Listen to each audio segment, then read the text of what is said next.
It's the midnight of October 29th, 1947. A heavy mist hangs over the valley of Kashmir, just 4 miles outside the city of Srinagar, the summer capital of paradise on earth. Shadowy figures are moving in the dark. They are moving, as one Pakistani commander would later describe, effortlessly like the panther. These are the raiders. They are Pashtun tribesmen from the wild frontiers of Pakistan. They have driven 115 miles in 5 days, leaving a trail of smoke and blood behind them. Behind them lies the ruined town of Baramulla.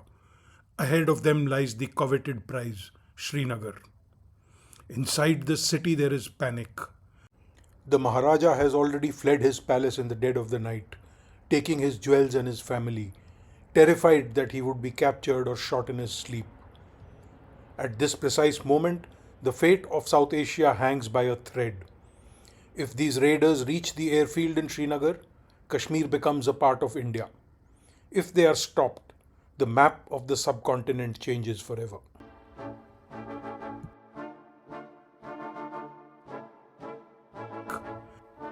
Welcome to today's episode of India and the World. Today we are talking about the unfinished business of partition. We are going to deconstruct the chaotic, bloody, and treacherous weeks of October 1947 that gave birth to the Kashmir conflict. A conflict that Pakistanis call the jugular vein of their nation and on which hangs the credibility of India's secular identity. To understand why the tribesmen were at the gates of Srinagar, we need to step back in time and take a look at history. Kashmir was a part of the Mughal Empire and later the Sikh Empire of Maharaja Ranjit Singh. In 1846, when the British East India Company annexed the Sikh Empire, they sold the Valley of Kashmir to its Dogra governor, Gulab Singh. They sold it to him for 7.5 million Nanak Shahi rupees, which was the official silver currency issued by the Sikh Empire under Maharaja Ranjit Singh. For exactly 100 years, this Dogra dynasty ruled over the state, which had a Muslim majority. The Dogra rule was authoritative, and the peasantry was laden under the burden of heavy taxes. Because of this, by 1930s, a popular freedom movement had begun, led by the tall, charismatic schoolteacher named Sheikh Abdullah, who was popularly called the Lion of Kashmir. Sheikh Abdullah wanted a secular, democratic Kashmir. He was close to Nehru personally and the Indian National Congress ideologically. When the British announced that they were leaving India in August 1947, Kashmir was already under turmoil. The British gave the 565 princely states a choice: join India or join Pakistan. Lord Mountbatten told them that they had to choose based on geography and the will of the people. For Pakistan, Kashmir was very important. It was a Muslim majority state contiguous to their border. Its rivers, the Indus, Jhelum, Chenab, were Pakistan's lifeline. Logically, economically, religiously, they strongly believed that Kashmir belonged to them. For India, Kashmir was the refutation of the two nation theory.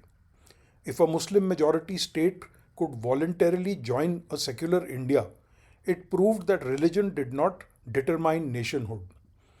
And in the middle was Maharaja Hari Singh. He didn't want India, he didn't want Pakistan. He wanted to be the ruler of an independent Switzerland of the East. However, India did not agree to give the option of independence to any of the princely states, as it did not want a balkanization of India. To gain time, Hari Singh stalled by signing a standstill agreement with Pakistan, postponing a decision on acceding to either of the two countries. Kashmir was thus still in a limbo on 15th August. India had refused to sign the standstill agreement and wanted the Maharaja to make up his mind quickly. And Pakistan, which had signed the agreement, reneged on it and began an economic blockade of Kashmir. The layout of communications to Kashmir heavily favored Pakistan due to the geography and infrastructure developed during the British Raj. India's connections were tenuous, underdeveloped, and subject to seasonal disruptions. You may recall that in the last episode I had mentioned that the only fair weather road from India to Jammu and Kashmir ran through Gurdaspur. This link was the only reason why Kashmir still had the option of joining India and why Pakistan was so unhappy about it being given to India. There were two main roads that led into Jammu and Kashmir from Pakistan, and the only railway line into the state also ran from Sialkot in Pakistan to Jammu. Pakistan also controlled the state's postal, telegraph, and banking systems.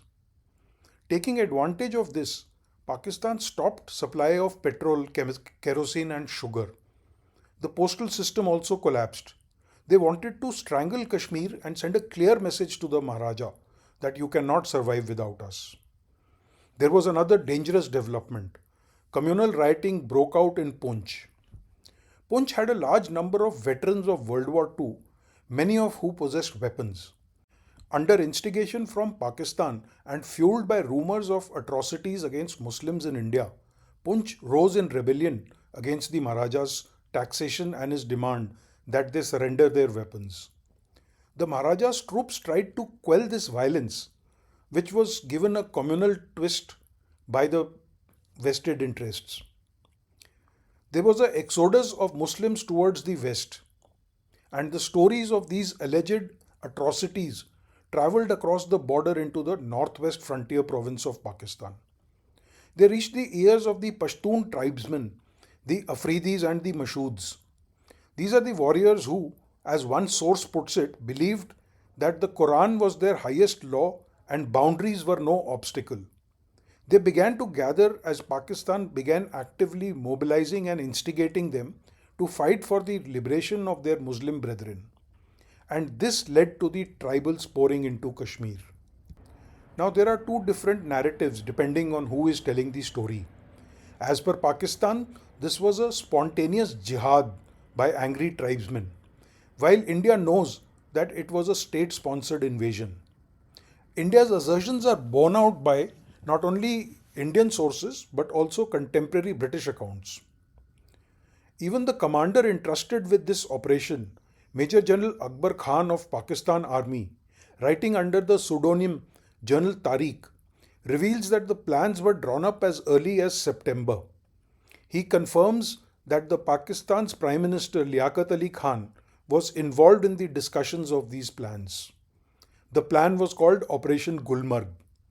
The idea was to lend military strategic leadership, weapons, trucks, and petrol to the tribesmen and the so called Azad Kashmir rebels without officially committing the Pakistan army. Why? Because the Pakistan army was still commanded by a British general, Sir Frank Messervy, and they knew the British would not sanction an inter-dominion war. By October, thousands of tribesmen were gathering. The British governor of the frontier province, George Cunningham, knew about it. He wrote in his diary, "I am shutting one of my eyes." The storm broke in the early hours of October 22nd, 1947. A column of lorries carrying 2,000 to 5,000 heavily armed raiders, led by Pakistani army personnel in civil dress, crossed the border at Gadi Habibullah. They were led by General Akbar Khan, also known as General Tariq, and a former INA officer called Khurshid Ahmed. They overcame the small detachment of state forces at Gadi and hit the border town of Muzaffarabad. Here, a critical betrayal took place. The 4th Battalion of Jammu and Kashmir infantry was deployed here. It consisted of Muslim and Dogra troops in equal proportion. When these troops learned about the invasion, the Muslim troops went rogue, killing their commanding officer Lieutenant Colonel Narayan Singh and overcoming the Dogra troops. They joined forces with the raiders and seized a vital bridge. Once they had captured Muzaffarabad, the raiders wasted precious time there fighting amongst themselves over the loot from the treasury. Once they had had their fill of looting, they moved further and captured the towns of Domel and Uri. The Maharaja's state forces were spread thin. They were deployed in penny packets all along the border. They had no central reserves held back to strike for such an eventuality. Brigadier Rajinder Singh, the Chief of Staff of the State Forces, gathered a handful of men, less than 200, and rushed to Uri. These brave men fought to the last man and the last round. But before they died, they managed to blow up the steel girder bridge on the eastern edge of Uri to slow down the raiders' convoy.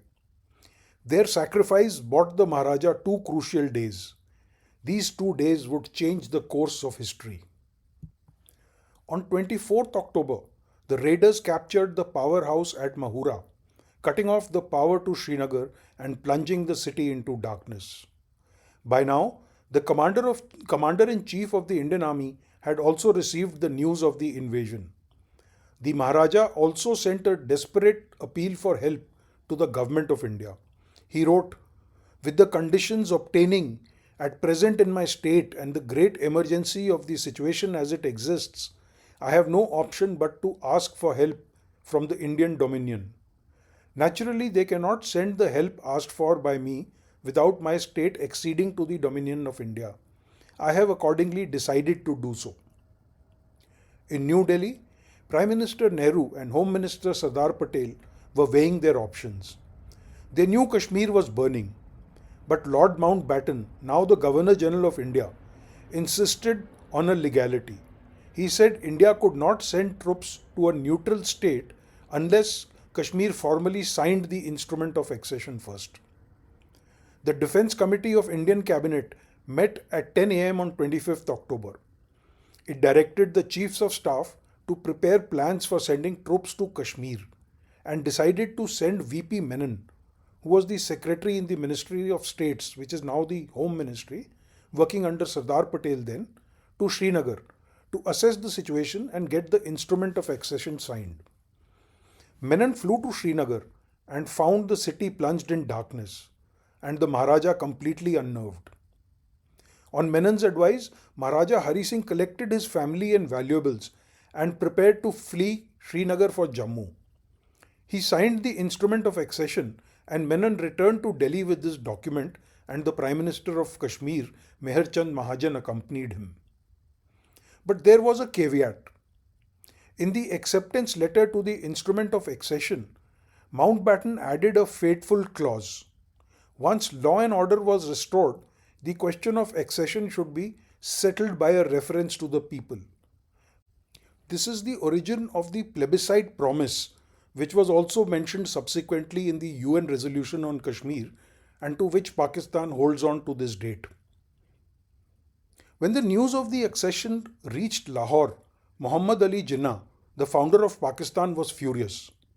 He felt the accession was fraudulent and signed by the Maharaja under coercion by India. Of course, it was signed under coercion, but the coercion didn't come from India. It was the Pakistani raiders who forced the Maharaja's hand. Jinnah ordered General Gracie, the acting commander-in-chief of Pakistan Army, to rush troops to Srinagar and seize the Banihal Pass. He wanted to choke the Indian supply line to the valley, but Gracie refused. He was a British officer and he reported to Field Marshal Auchinleck, the supreme commander of both the armies. Auchinleck flew to Lahore the next day and told Jinnah bluntly, "Kashmir is now legally a part of India. If you send regular troops, every British officer in the Pakistan Army will stand down. The Pakistan Army, still in its infancy and heavily reliant on British command, would collapse." Jinnah had to cancel the order. He was checkmated. Pakistan could not fight an open war. They had to continue relying on the irregular war by the tribesmen.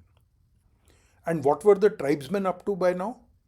They had continued their advance, and by October 26th they had entered Baramulla, which was the gateway to the valley just 35 miles from Srinagar. And here the invasion stalled again because of the greed and lust of the raiders. The tribesmen, undisciplined and wild, forgot their objective. They turned Baramulla into a slaughterhouse. They burned houses, they raped women, and they sacked the St. Joseph's Convent. But history had other plans. On the morning of October 27th, the Indian Air Force accomplished a miracle. They mobilized civilian Dakotas and flew the only available battalion in Delhi, 1st Sikh, into Srinagar.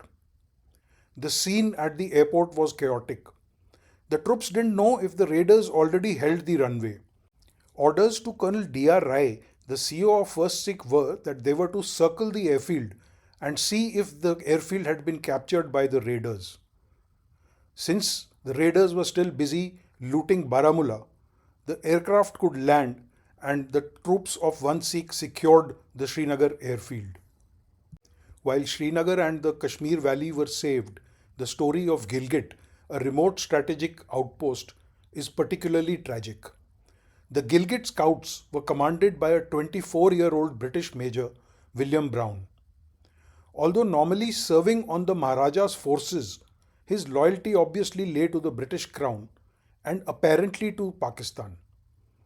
Anticipating the Maharaja's accession to India, Brown and his second in command, Captain A.S. Matheson, plotted a coup codenamed Datta Khel to hand Gilgit over to Pakistan. On the night of 31st October, Brown and Gilgit Scouts surrounded the residence of Brigadier Ghansar Singh, the Maharaja's governor. They issued an ultimatum and after a brief standoff, arrested the governor on the morning of November 1st. On the same day, Major Brown sent a telegram to Khan Abdul Qayyum Khan, the Prime Minister of the Northwest Frontier Province, and Pakistani military authorities, informing them of the revolution and requesting orders. On 4th November, he raised the Pakistani flag in Gilgit.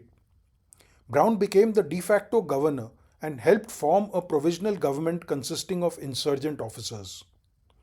Brown ordered his forces to secure vital bridges and occupy Astor and Bunji to block the retreat of the Sikh and Dogra companies of the state forces, leading to their eventual surrender or destruction. On November 21st, Pakistan's political agent arrived and the administration was formally transferred to Pakistan. Upon his return to United Kingdom, Major Brown was awarded the Order of British Empire for his services. The condoning of his actions and even rewarding him for them shows the British government probably had an ulterior motive in partitioning not just India but also Kashmir. Decades later, in 1993, the governor of Pakistan also posthumously awarded Major Brown one of its highest awards, Sitara-e-Pakistan, for his role in securing Gilgit. The operations to rid Jammu and Kashmir of the raiders and throw back the regular Pakistan army continued for the major part of 1948. India had already approached the United Nations in January 1948. They expected the UN to condemn Pakistan as the aggressor. Instead, the UN turned it into a complex political dispute, calling for a ceasefire and a plebiscite. A ceasefire finally came into effect on January 1st, 1949. It left Kashmir divided. India held the populous valley, Ladakh and Jammu. Pakistan held a strip of land in the west, which they call Azad Kashmir, and the high mountains of the north, that is Gilgit and Baltistan. And that is how it stands today. The invasion of 1947 was a tragedy of miscalculation. Pakistan believed the Maharaja's regime would crumble instantly and the people would welcome them. They didn't count on the tribesmen looting instead of marching. They didn't count on Sheikh Abdullah supporting India against the raiders. India believed that by securing the legal accession, the matter was settled. They didn't count on the deep-rooted emotional and strategic rejection of this by Pakistan or the great game politics that would play out at the United Nations. The events of these few weeks in October 1947 drew a line of blood across the mountains, a line that became the ceasefire line and later the line of control. It turned neighbors into enemies. It militarized the two developing nations and left the people of Kashmir trapped in a limbo, which they did not choose. As we look back, we see that the raiders in the mist didn't just invade a valley. They walked into a geopolitical trap that has held the subcontinent hostage for over 70 years. Thank you for listening to today's episode. See you next time.